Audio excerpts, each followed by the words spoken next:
Channels, 15 language. Jhunjhunu में पिलानी थाने के एक सफाई कर्मचारी के लिए उसकी बेटी की शादी का मौका उस समय खास बन गया जब पूरा थाना ही उसका परिवार बन गया। इतना ही नहीं, सामान्य से आर्थिक स्थिति वाले सफाई कर्मी नंदलाल की बेटी पूजा की शादी में उनके थाने के पुलिस वालों ने आपसी सहयोग कर मायरा भी भरा। पिलानी थाना के पुलिस वालों ने आपसी सहयोग कर 61,101 रुपए की राशि के साथ साथ सोने और चांदी के जेवर भी पूजा के मायरे में भेंट किए। पुलिस वालों के सहयोग पर सफाई कर्मी नंदलाल का कहना था कि वो थाने में सफाई का काम करता है, लेकिन इतने बड़े अधिकारियों का उनसे और उनके परिवार से इतना प्रेम होगा वो सोच भी नहीं सकते।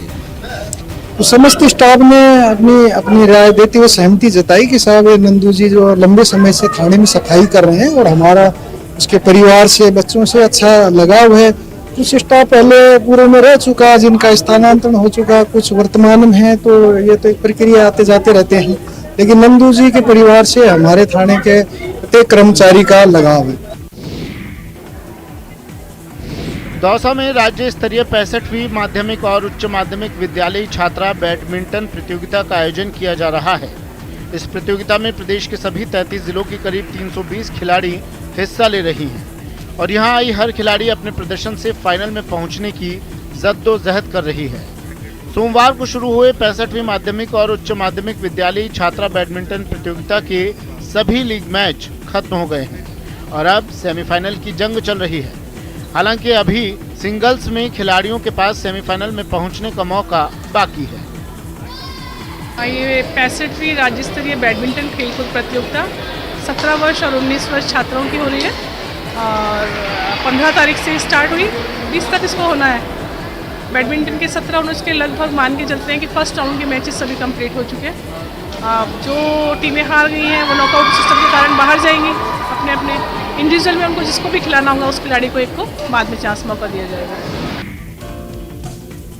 रियासत काल में पनपी और राजा रजवाड़ों की बदौलत दुनिया भर में पहचान कायम करने वाली बीकानेर की उस्ता कला फिर से जीवंत होने लगी है। इस कला की बारीकी को जानने वाले बीकानेर में अंगुलियों पर गिनने लायक ही उस्ता कलाकार बचे हैं। वो अगली पीढ़ी में इस कला को हस्तांतरित कर रहे हैं, लेकिन अब दुनिया भर से इस कला को सीखने वाले बीकानेर आने लगे हैं। देश भर के कई राज्यों से युवा इन दिनों बीकानेर में रहकर उस्ता कला सीख रहे हैं। हम लोग यहाँ पे उस्ता कला सीखना है अजमल उस्ताद से। श्रीनगर फोर्ट में आपका शीश महल है, फूल महल है, वहाँ पे काफ़ी उस्ता आर्ट की नक्काशी हुई है पूरे दीवारों पे और वहाँ स्टेट म्यूजियम में वहाँ पे आपका पूरा बड़ी बड़ी फ्रेम्स लगे हुए हैं उस्ता आर्ट के। बीकानेर के किले हवेलियों में आज भी उस्ता कला की कृतियाँ और दीवारों पर चित्रकारी इस कला की उत्कृष्टता की छाप छोड़ती है। यहाँ उस्ता कला सीखने आने वाले युवा उस्ताद से कला की बारीकी सीखने के साथ इन किले हवेलियों में कला के इतिहास को जानने और समझने की कोशिश भी करते हैं। को एक किताब मिला है वहाँ से कॉलेज से और कॉलेज वालों ने आर्ट क्षेत्र के अंदर है ये बीकानेर कर दिया है। सब ये लुप्त होती है उस्ता कला को पुनर्जीवित किया जाना चाहिए। शेखावाटी में सर्दी का असर लगातार बढ़ता जा रहा है। सीकर के फतेहपुर में बुधवार की सुबह न्यूनतम तापमान जमाव बिंदु की ओर लुढ़क गया। फतेहपुर कृषि अनुसंधान केंद्र में न्यूनतम तापमान 2.7 डिग्री दर्ज किया गया है। बताया जा रहा है कि उत्तरी हवाओं के साथ गिरे तापमान से अंचल में अचानक बढ़ी सर्दी से लोग परेशान होने लगे हैं और आलम यह है कि जगह जगह लोग आग सेंकते नजर आने लगे हैं। सीकर जिले में सर्दी का असर लगातार बढ़ता जा रहा है। जिले के फतेहपुर मौसम केंद्र पर आज सुबह का तापमान 2.8 डिग्री दर्ज किया गया है, जो इस सीजन में अब तक का सबसे कम तापमान है। यानी कि आज की जो रात थी वो इस सीजन में सबसे ठंडी रात। मौसम विभाग ने प्रदेश के पूर्वी भागों में मावठ की संभावना भी जाहिर की है। साथ ही शेखावाटी में 2 दिन से हवाओं की दिशा उत्तरी होने से तापमान में गिरावट आती जा रही है। यहाँ हवाओं की रफ्तार भले ही कम हो, लेकिन बर्फीले इलाकों से आ रही हवाओं की वजह से दिन में भी ठिठुरन बढ़ती जा रही है। मौसम विभाग के अनुसार 18 से 20 नवंबर के बीच पूर्वी राजस्थान के कई जिलों में बारिश के आसार हैं। ऐसे में बरसात के बाद मौसम साफ होने से प्रदेश के तापमान में फिर 2 से 3 डिग्री की गिरावट होगी। और अब देख लेते हैं कुछ अन्य राज्यों की खबरें।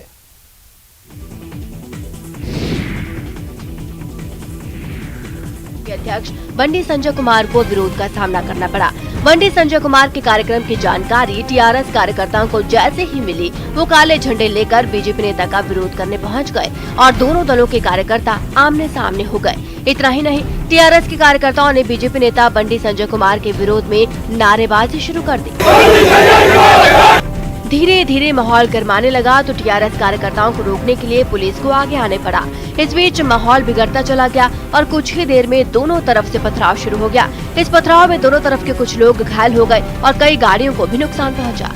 माहौल जब बेकाबू होने लगा और हिंसा शुरू हो गई तो पुलिस सख्ती पर उतर आई और उत्पात पर उतारू कई कार्यकर्ताओं को खदेड़ने के लिए बल प्रयोग करना पड़ा। धान बिक्री केंद्र पहुंचे बीजेपी के नेता बंडी संजय कुमार ने आरोप लगाया कि राज्य सरकार सभी किसानों से धान खरीदने के वादे से मुकर गई और किसानों को गुमराह करने के लिए इसका ठीकरा केंद्र सरकार पर फोड़ दिया, जो गलत है। चूँकि तेलंगाना में एमएलसी चुनाव की वजह से आचार संहिता लागू है, इसलिए बिना इजाजत धान बिक्री केंद्र पर पुलिस ने बंडी संजय कुमार के खिलाफ केस दर्ज कर दिया, जबकि हंगामा करने के आरोप में टीआरएस कार्यकर्ताओं के खिलाफ भी मुकदमा दर्ज किया गया। उत्तर प्रदेश के मेरठ से डरा देने वाली तस्वीरें सामने आई। वहां आपसी झगड़े के बाद दो पक्षों ने बीच बाजार में पथराव शुरू कर दिया। इस घटना से पूरे इलाके में दहशत का माहौल बन गया। आरोप है कि वो लोग शराब के नशे में थे और उन्होंने अचानक बीच बाजार में ही एक दूसरे पर पत्थर फेंकने शुरू कर दिए। खास बात यह है कि हंगामा करने वालों में कुछ महिलाएं भी नजर आई। इनके पास आपसी झगड़े का खामियाजा आसपास के कुछ दुकानों और गाड़ियों को भुगतना पड़ा। यही नहीं, पथराव करने वाले कुछ लोग तो दुकानों में घुसकर भी हंगामा करते दिखाई दिए। हालांकि थोड़ी ही देर में पुलिस वहां पहुंच गई, जिसके बाद वो लोग इधर उधर भागते दिखे, लेकिन पुलिस वालों ने उन्हें भागने का मौका नहीं दिया। पुलिस ने दौड़ा कर पीटने के बाद उनमें से कुछ लोगों को हिरासत में लिया, तब जाकर यह हंगामा शांत हो सका। दरअसल बात यह है कि मेरठ में दिल्ली रोड पर सरधना के जागीरदार समरू बेगम के आने जाने के लिए करीब 250 साल पहले एक पुल बनाया गया था और उसी के आसपास का इलाका बेगम पुल कहा जाता है, जो अब फुटपाथ पर रहने वालों का अड्डा बन चुका है, जो शराब पीकर अक्सर आपस में मारपीट करते हैं, जिसका खामियाजा राहगीरों को भुगतना पड़ता है। उत्तर प्रदेश के मुरादाबाद से एक चौंकाने वाला वीडियो सामने आया। वहां मोटरसाइकिल सवार बदमाशों ने बाजार में सरेआम फायरिंग कर दहशत फैला दी। आरोप है कि नशे में धुत बदमाश कारोबारियों को अवैध वसूली के लिए धमकाने पहुंचे थे, लेकिन बाजार में पहुंचकर उन्होंने हवा में गोली चलानी शुरू कर दी। खास बात यह है कि इस वारदात का वीडियो भी सामने आया है, जिसमें मोटरसाइकिल पर सवार 3 बदमाश बाजार में पहुंचते हैं। फिर मोटरसाइकिल चला रहे बदमाश ने गहनों की एक दुकान के आगे गाड़ी रोकी, जिसके बाद जेब से पिस्टल निकालकर गोली भरने लगा। पिस्टल लोड करने के बाद उसने हवा में फायर कर दिया। इस दौरान पीछे बैठे उसके साथी कारोबारियों को धमकाते नजर आए। गोली चलाने के बाद उसने मोटरसाइकिल आगे बढ़ा दी, लेकिन बैलेंस बिगड़ने से पीछे बैठे उसके दोनों साथी सड़क पर ही गिर पड़े। इसके बाद वो फिर उठे और पिस्टल में गोली भरकर दोबारा फायर करने की कोशिश करने लगे। काफी देर तक हंगामा करने के बाद वो वहां से भाग निकले। जानकारी मिलने पर पुलिस भी वहां पहुंची और कार्रवाई करते हुए एक बदमाश को दबोचा, साथ ही उनकी मोटरसाइकिल को भी जब्त किया।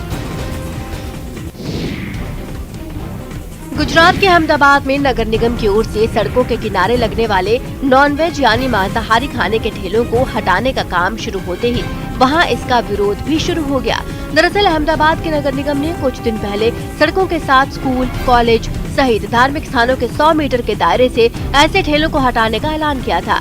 इसी ऐलान के मुताबिक निगम के लोग सड़कों पर अवैध कब्जा करने वाले इन ठेलों को हटाने की मुहिम शुरू की और नॉनवेज खाने का सामान बेचने वाले कई ठेले सड़कों से उठा लिए गए। निगम की कार्रवाई का असर जिन ठेले वालों पर पड़ा, उन्हें जब कोई रास्ता नहीं सूझा तो विरोध प्रदर्शन पर उतर पड़े। नगर निगम की ओर से जब फैसला लिया गया तो उसका विरोध करने के लिए जो छोटे छोटे व्यापारी हैं, जो अपना घर का गुजारा करते हैं ठेला चलाकर, वो आज विरोध करने यहाँ पर उतरे हैं। प्रदर्शनकारियों ने कारोबार चलाने के लिए निगम और सरकार से वैकल्पिक जगह देने की मांग की और ऐसा नहीं करने पर फैसले के खिलाफ कोर्ट जाने की धमकी दी।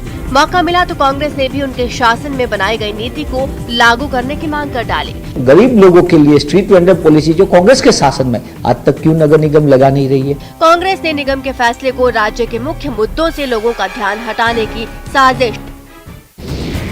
श्री गुरु नानक देव जी के पर्व से पहले ही सिख श्रद्धालुओं को केंद्र सरकार की ओर से बड़ा तोहफा मिला है। दरअसल केंद्र सरकार ने एक बार फिर करतारपुर कॉरिडोर खोल दिया है, जिसके बाद सिख श्रद्धालु बेहद खुश हैं और कह रहे हैं करतारपुर कॉरिडोर खुलने से वो एक बार फिर करतारपुर साहिब गुरुद्वारा के दर्शन कर सकेंगे। बहुत ज़्यादा उत्साह है जी, बड़ी मुश्किल नाल वीज़ा मिलता, बहुत ज़्यादा खुशी है जी। बड़ी उन्होंने कृपा की है, कुछ इन्होंने सरकारों ने, कुछ श्रोमणी कमेटी का बड़ा वड्डा उपराला जिन्होंने इन्नी अपने सिर के उत्ते भार लैके ते इन्नी दुनिया को अपन भेजना उत्थे। आपको बता दें कि मार्च 2020 में कोरोना वायरस संक्रमण को देखते हुए करतारपुर कॉरिडोर को बंद कर दिया गया था। कुछ दिन पहले पाकिस्तान ने अपनी तरफ कॉरिडोर खोल दिया था और अब भारत सरकार के फैसले से सिख श्रद्धालु गदगद हैं। केंद्र सरकार ने करतारपुर गुरुद्वारा जाने वालों के लिए कुछ शर्तें भी रखी हैं, जिसमें सबसे अहम है कोविड प्रोटोकॉल का पालन करना। इस प्रोटोकॉल के तहत उन लोगों को ही वहां जाने की अनुमति मिलेगी जिनको वैक्सीन की दोनों डोज लग चुकी होंगी और जिनके पास RT-PCR नेगेटिव रिपोर्ट हो, वो भी 72 घंटे से ज्यादा पुरानी ना हो। प्रदूषण की वजह से दिल्ली का हाल बेहाल है और इस हालत में उन लोगों को सबसे ज्यादा परेशानी हो रही है जो ठेला लगाकर या फुटपाथ पर अपना सामान बेचकर गुजर बसर करते हैं। प्रदूषण की वजह से आम लोगों ने बाहर खाना खाना छोड़ दिया है। ठेले पर जो लोग खाना बेचते हैं उनके ठेले पर कोई नहीं आ रहा। ऐसा ही हाल सड़क किनारे ढाबा चलाने वालों का भी है, उनके भी पेट पर प्रदूषण की चोट पड़ी है। दरअसल commission for air quality monitoring ने दिल्ली NCR में अगले आदेश तक सभी स्कूल, कॉलेज, शिक्षण संस्थानों को बंद करने के निर्देश दिए हैं। साथ ही दिल्ली NCR में 50% staff work from home mode में काम कर रहा है। इतना ही नहीं, दिल्ली में बाहर से आने वाले ट्रकों की एंट्री पर भी रोक लगी है और इन सबका असर स्ट्रीट वेंडर्स और ठेले वालों के रोजगार पर पड़ रहा है।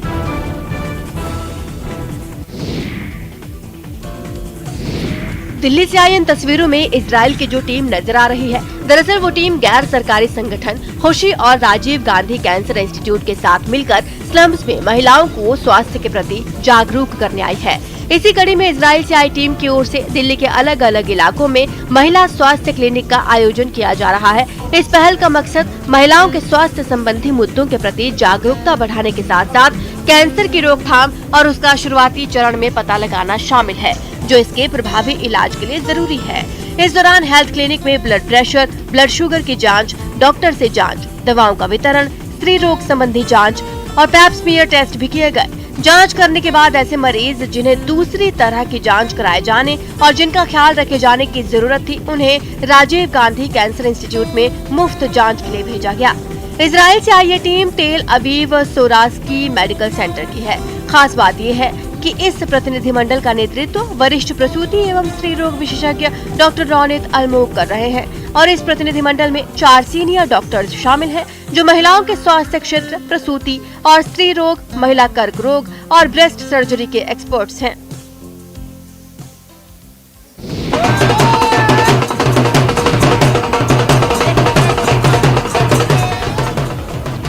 गीत संगीत आदिवासियों की आत्मा है और जब भी मौका मिलता है वो अपने रंग में रंगे नजर आने लगते हैं। कुछ ऐसा ही हुआ दिल्ली हाट में उस वक्त जब यहाँ आदि महोत्सव की शुरुआत हुई। आपको बता दें, इस आदि महोत्सव की शुरुआत आदिवासी नेता और स्वतंत्रता सेनानी बिरसा मुंडा के पोते सुखराम मुंडा ने की है। इस महोत्सव के दौरान दिल्ली हाट में आदिवासी कला, संस्कृति और उनके व्यंजनों को प्रदर्शित किया जा रहा है।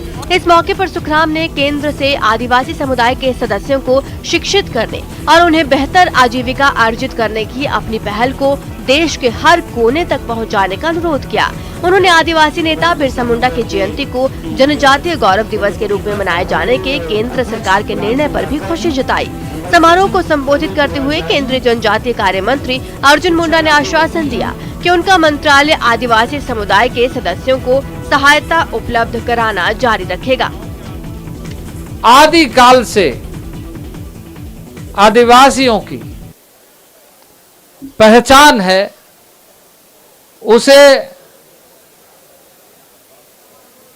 अक्षुण्ण रखते हुए, समेटते हुए, संरक्षण और संवर्धन के साथ हम लगातार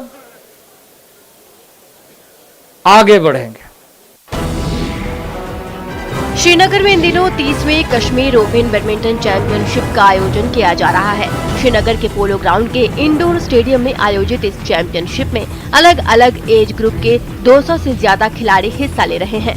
badminton association of Jammu and Kashmir की ओर से आयोजित इस बैडमिंटन चैंपियनशिप का मकसद युवाओं में खेल भावना जगाना है ताकि वो जम्मू कश्मीर के साथ साथ देश का भी नाम रोशन कर सके।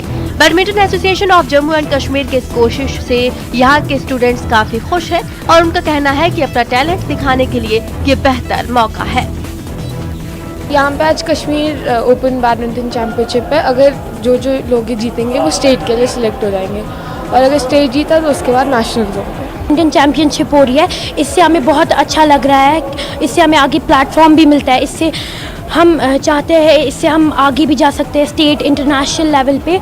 और मैं चाहती हूँ कि यहाँ पे सारी लड़कियाँ भी आए खेलें। जम्मू कश्मीर के अलग अलग इलाकों में महिलाओं को आर्थिक रूप से सशक्त बनाने के लिए भारतीय सेना कई तरह की मुहिम चला रही है। इसी मुहिम के तहत राजौरी की महिलाओं को भारतीय सेना की ओर से कई तरह की ट्रेनिंग दी जा रही है। इस दौरान सेना के जवान महिलाओं को उनके अधिकार और महिलाओं के लिए चल रही योजनाओं की जानकारी तो दे ही रहे हैं, साथ ही वो उनको आर्थिक रूप से मजबूत बनाने के लिए छोटे छोटे उद्योग चलाने की ट्रेनिंग भी दे रहे हैं। सेना के जवान यहाँ की महिलाओं को कपड़ों की सिलाई से लेकर उस पर कशीदेकारी की भी ट्रेनिंग दे रही हैं। भारतीय सेना यहाँ महिलाओं को रोजगार और कल्याणकारी योजनाएं मसलन तेजस्विनी योजना, एकीकृत सामाजिक सुरक्षा योजना, लाडली बेटी योजना, बेटी बचाओ बेटी पढ़ाओ की भी जानकारी दे रही हैं। सेना की इस ट्रेनिंग की यहाँ की महिलाएं खूब तारीफ कर रही हैं और कह रही हैं इस ट्रेनिंग से उनके जीवन में बड़ा बदलाव आने वाला है। कढ़ाई सेंटर में सीखने के लिए हमें बहुत शुक्रिया अदा है हमारे अपने मैम पर। हमारी मैम हमें सिखाती हैं, गब्बे भी लाती हैं।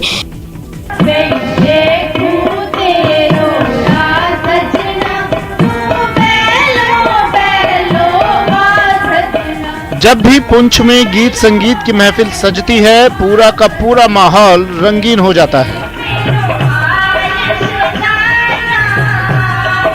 स्थानीय कलाकार जब लोक गीतों का जादू बिखेरते हैं तो जन्नत की फिजा और भी हसीन हो जाती है।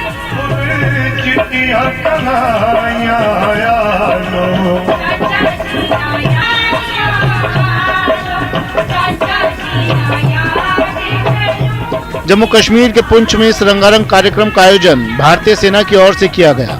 खास बात यह है कि इस कार्यक्रम में स्थानीय कलाकारों को अपना हुनर दिखाने का मौका दिया गया। दरअसल 22 नवंबर को पुंछ लिंकअप डे का आयोजन होना है और उसके पहले सेना की ओर से स्थानीय कलाकारों को अपना टैलेंट दिखाने के लिए अलग अलग मंच मुहैया करवाए जा रहे हैं। भारतीय सेना की इस पहल का यहाँ के लोग जमकर तारीफ कर रहे हैं और कह रहे हैं स्थानीय कलाकारों को जो मंच मिल रहा है उसकी वजह से उन्हें आगे बढ़ने का बेहतरीन मौका मिल रहा है।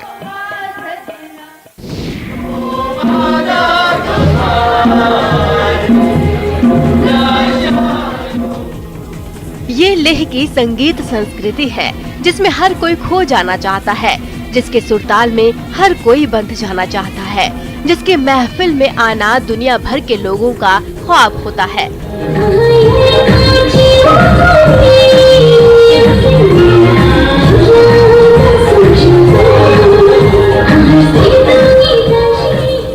लेह में इस संगीत कार्यक्रम का आयोजन Ladakh academy of art and culture की ओर से किया गया, जिसमें स्थानीय कलाकारों ने अपनी कला से दर्शकों का दिल जीत लिया।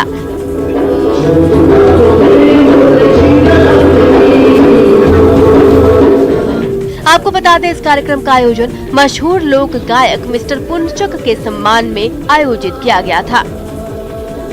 इस प्रोग्राम का मकसद ये है कि आने वाले जनरेशन को एक कल्चर, जो ट्रेडिशन और जो नॉलेज लद्दाख के म्यूज़िक के बारे में यहाँ के पूर्वजों के पास है, वो जनरेशन टू जनरेशन एक शिफ्ट हो। यहाँ के एक legendary singer and composer Punchak Rao करके यहाँ पे हुए थे स्पितुक में, तो उनको एक ट्रिब्यूट पेश करना, क्योंकि इन्होंने लद्दाख के समाज में लद्दाख के गीत को लेके, लोकगीत को लेके, संगीत को लेके इनका बहुत बड़ा योगदान इन्होंने दिया था। बेहद खास और दिल को सुकून पहुंचाने वाली है ये तस्वीरें। 5-5 बच्चे अपनी माँ से लिपटे पड़े हैं और ये शेरनी भी अपने बच्चों को बड़े प्यार से पास लिए बैठी है। ये तस्वीरें गुजरात के जूनागढ़ स्थित सक्करबाग प्राणी उद्यान से आई हैं। सक्करबाग प्राणी उद्यान के ब्रीडिंग सेंटर में ही एक शेरनी ने 5 शावकों को जन्म दिया है। सक्करबाग प्राणी उद्यान ने शेरनी और उसके शावकों की फुटेज जारी की है और इनके घर पक्का हो रहा है बेटा।